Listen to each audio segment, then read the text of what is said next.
RTI Live News. Ask for right. RTI Live News కి స్వాగతం. సమాజంలో క్రైస్తవులందరూ ధనవంతులుగాను, విద్యావంతులుగాను, రాజకీయవేత్తలుగాను ఎదగాలని ఎమ్మెల్యే బోనెల విజయ్ చంద్ర ఆకాంక్షించారు. పార్వతీపురంలో జరిగిన క్రిస్మస్ వేడుకల్లో యేసుపాదం ముఖ్య అతిథిగా పాల్గొనగా ఎమ్మెల్యే ముఖ్య వక్తగా హాజరయ్యారు. ఈ సందర్భంగా ఎమ్మెల్యే మాట్లాడుతూ క్రైస్తవ్యం ప్రకారం పరలోకంలో క్రైస్తవులందరూ చెమట పట్టని సుఖ జీవితాన్ని అనుభవిస్తారని, అయితే ఈ లోకంలోనూ అలాంటి జీవితాలను పొందాలని సూచించారు. ప్రపంచవ్యాప్తంగా 220 కోట్లకు పైగా క్రైస్తవులు ఉన్నారని ఆయన వెల్లడించారు. నేను చెయ్యింది ఒకటి ఏంటంటే తుపాకీ పట్టుకొని కొండల్లోకి వెళ్ళాలా, నేను అదొక్కటే చేయలా, కానీ మిగిలినవన్నీ చేశా. కానీ ఒక విషయం జరిగింది. 76వ సంవత్సరం జనవరి 26వ తారీఖున మిట్ట మధ్యాహ్నం 1:30 ప్రాంతం అది republic day, holiday, 4th holiday. నేను కుర్చీలో కూర్చున్నా. నేను కొత్త రోడ్లో విశాఖపట్నంలో అద్దెంట్లో ఉండేవాడిని. కూర్చుని ఎందుకు చూశానో నాకు తెలీదు, ఆకాశం వైపు చూశా. ఆకాశంలో చాలా దూరంగా ఒక వ్యక్తి సిలువలో వేలాడుతూ నా ఈ కళ్ళతో చూశాను. నాకు అప్పుడు అద్దాలు లేవు. ఈ కళ్ళతో చూశాను. నేను చూడగానే నాన్న చెప్పిన మాటలు గుర్తొచ్చాయి. బాబు, యస్సు ప్రభు దేవుడు రా, నిన్ను ప్రేమిస్తున్నాడు రా, నీ కొరకు రక్తం కార్చాడన్న మాటలు గుర్తొచ్చి, అమ్మో యస్సు ప్రభు ఏమో అనుకున్నా, ఆయన ఆడెక్కడున్నాడు అనుకుంటున్నా. ఆయన ఆడెక్కడున్నాడు, అది నిజం కాదు కదా, అది మాయమైపోయింది, పోయింది, శని వదిలింది అనుకున్నా. తర్వాత ఇంకొక దృశ్యం కనబడింది. నాకు చెయ్యి కనబడింది, ఇక్కడ వరకే ఉంది. ఆ చేతిలో మేకు కనబడింది.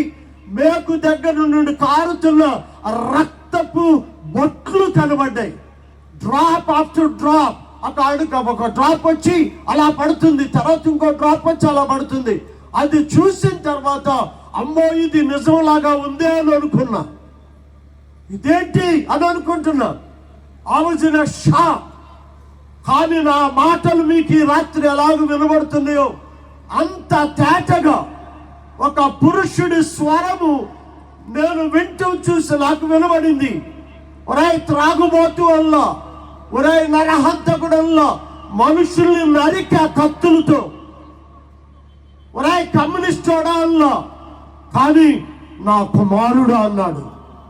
నా కుమారుడా, ఇదంతా నీ కొరకే చేశాను, నీవు నా కొరకు ఏం చేస్తావు అన్నాడు. ఆ మాటలు బండలాంటి నా గుండెను పగిలించాయి. గుండె పగిలింది.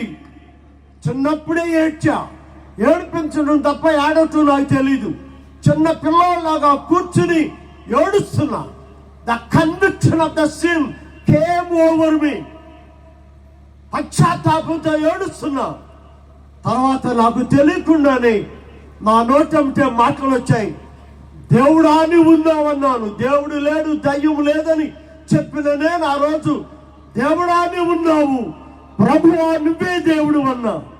నేను ఎంతకాలం బ్రతుకుతానో నాకు తెలీదు. నా ఆఖరి శ్వాస వరకు, నా శరీరంలో ప్రాణం ఉన్నంత వరకు నీవు దేవుడు అని నమ్ముతాను, నీ గురించి నా ప్రజలతో చెబుతానన్నా. ఉద్యోగం చేస్తూనే గ్రామాలు వెళ్ళి స్వార్థ ప్రకటించా. తల పగిలింది, రాళ్లతో కొట్టారు. కనబడుతుందా నీకు? సోకులు చేసుకో. మన ఫాదర్లు, పాస్టర్లు అందరూ చెప్తారు, నువ్వు పేదరాలువా, ధన్యవంతురాలువి, దేవుడు నిన్ను దీవిస్తాడు.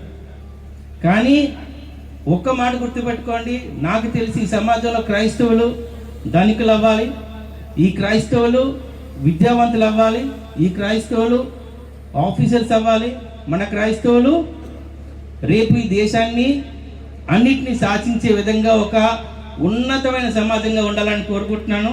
పరలోక రాజ్యం ఎలాగైనా ఉంటుంది. మనకందరికీ ఏం చెప్తారండి, పరలోక రాజ్యం అద్భుతంగా ఉంటుంది, బంగారం, వజ్రాలు, వైడూర్యాలు, ఆకలి ఉండదు, చెమట ఉండదు. కానీ భూలోకంలో కూడా పరలోకంలో బతికినంత గొప్పగా బతకాలని ఈ క్రిస్మస్, సెమీ క్రిస్మస్ ద్వారా మీ అందరికీ ఒకే ఒక మాట చెప్తున్నాను. ఇలాంటివి ఇంకొంచెం ఎక్కువగా జరగాలి.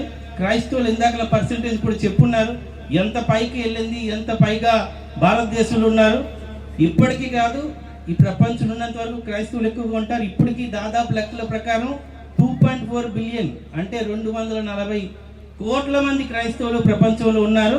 ఇంకా ఎక్కువ అవుతారా తప్ప తక్కువ అవ్వరు అనే విషయాన్ని మీ అందరికీ తెలియజేస్తూ, ఈ గొప్ప దేవుడు యేసు ప్రభువు నమ్ముకున్న ప్రతి ఒక్కరు కూడా ఒక మానవ విలువలతో కలిగిన క్రైస్తవులుగా బతకాలని మీ అందరికీ తెలియజేస్తూ, ఈ కార్యక్రమానికి నన్ను కూడా మీలో కలుపుకొని పిలిచిన ఆహ్వానం పలికిన పార్వతీపురం క్రైస్తవ అసోసియేషన్ అందరికి కూడా పేరు నమస్కారాలు తెలియజేసుకుంటూ మరొకసారి మీ అందరికీ ప్రైజ్ లార్డ్.